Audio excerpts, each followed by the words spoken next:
pupunta? Anong ginagawa mo dito? Wala kaming imbitadong impacta dito. At higit sa lahat, wala kaming inimbitang babaeng gumamela. Kaya kung ako sa'yo, umalis ka na. Chupi! Kilala kita eh. May dala ka na namang gulo, sigurado ako doon. Pasalamat nga kayo at pumunta pa ako dito sa parting to. Uy, kami pala ang dapat magpasalamat pa, ha? Ang kapal ng mukha mo, babaeng hotdog. Bakit? Totoo naman eh. Hindi naman ako dumadalo sa lahat ng party. At kahit hindi tayo magka-level, kinakausap ko pa rin kayo. Ay, Hoy, tinan mo, ha? Nakapustura ako, ha? Pero, hindi ako nakapagbaon ng maraming pasensya. Kaya, kung ako ikaw, sumibat ka na kung ayaw mong masaktan. Ay, hindi dyan. Saktan na natin ngayon. Ngayon na? No, saktan na natin. Ano? Oh, ano ginagawa mo dito? Imbitado ka ba? Ano bang pakialam mo? At ba't mo ba ako kinakausap, Papa? Sinusundan mo si Obeng, ano? Pwes, inuunahan na kita. Umalis ka na. Konsentidor, umaasa ka pa rin talaga, ano? Na magkakatuluyan si Robert at si Lynette? Kung sa bagay, kung mapawalang visa ang kasal ni Lynette at ni Carlos, edi libre na naman sila magkatuluyan. Kaya lang, baka hindi nyo na maabutan yun. Baka hindi na kayo buhay by that time, Papa. Sama talaga ng tapas ng dila mo, ano?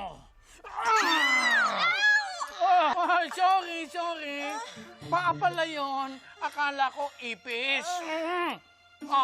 Aalis ka ba o pabibit-bit pa kita dito sa aking mga bodyguard? Fine!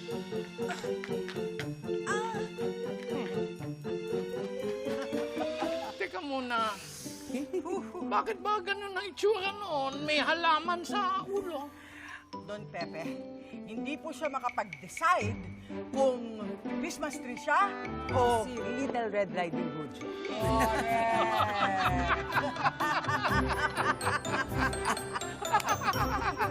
And now, we'd like to call on all of our single ladies to please come forward.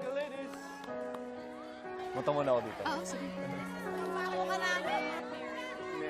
Thanks for coming, Ating mga doktora. Thank you for coming. Doc! Thank you, Nak. Hello, bro. Bilib din ako sa'yo, no? You really invited RJ. Mabait ka talaga. Alam mo, pare, sinadya ko talagang imbitahan si RJ para makita niya at para pumukha ko sa kanya kung gaano kasaya si Lynette na akong kasama niya. At para makita ni Lynette kung gaano kamiserable ang buhay ni RJ. Wow. I didn't expect that from you. Gusto ko yan, Pai. Ready na kayo, ah? Ciao. Okay, ito na, ha? 1, 2,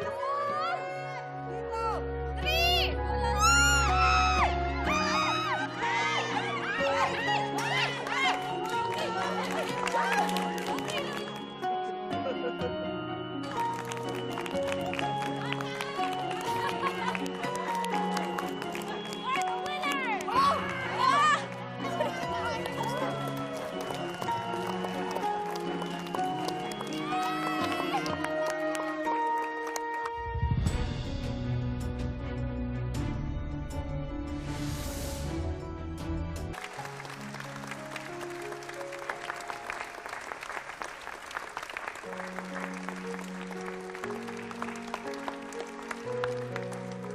But before they do that, let's talk about why white doves are an important tradition in a wedding. White doves are symbols of love, peace, and happiness, all of which are very important in making a marriage successful. Also, white doves are symbols of fidelity, which means because if or when they ever separate, the other dove no longer looks for another.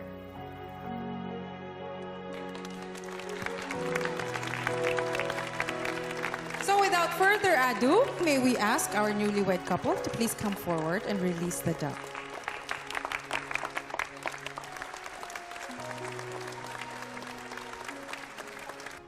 Moira,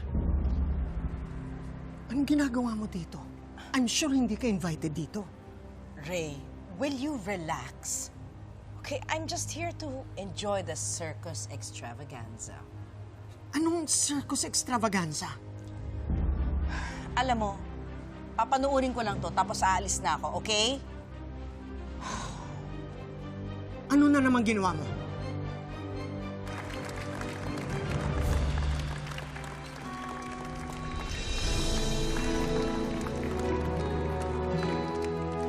Ready? Oh. One. Ready? Ready na? Ready na. In one, two, go.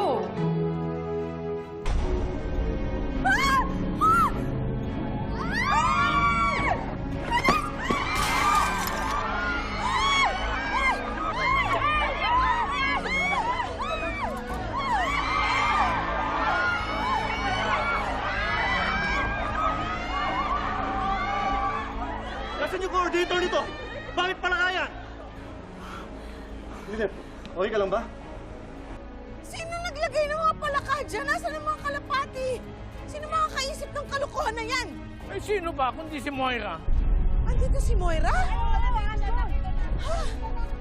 RJ! RJ, nakita ko si Moira, nandun siya.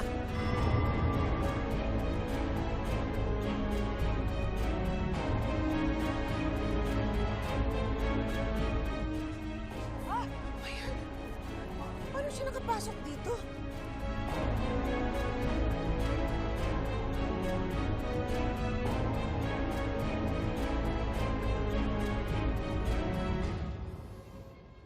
Moira! Bumalik ka rito! Moira! Ano ba? Ikaw nagdala ng palaka, no? Of course not! Come on, Moira, huwag ka na nga mag-deny. May nabanggit ka kanina tungkol sa circus extravaganza. I have a strong feeling ikaw may kagagawa ng palaka na yan. Alam mo, Ray, masyado ka lang judgmental. Wala naman ako sinasabing magdadala ako ng palaka. It's just mere coincidence. Hoy, Moira! Anong coincidence? Coincidence mo yung mukha mo? Nung nakita ka pa lang namin ni Chang dun sa CR, alam na namin na may dala kang disaster. Kilala kita eh! Moira the Destroyer ka talaga! Wala kang ginawa kundi mambasag ng trip ng mga tao! Bagay sa inyo yung mga palakang yan, mga tsusera! Ah, ganun ah! Sa'yo bagay! Oh! Malis ka na, Moira. Oh my God, baka magkakulubo ako! Malis ka na!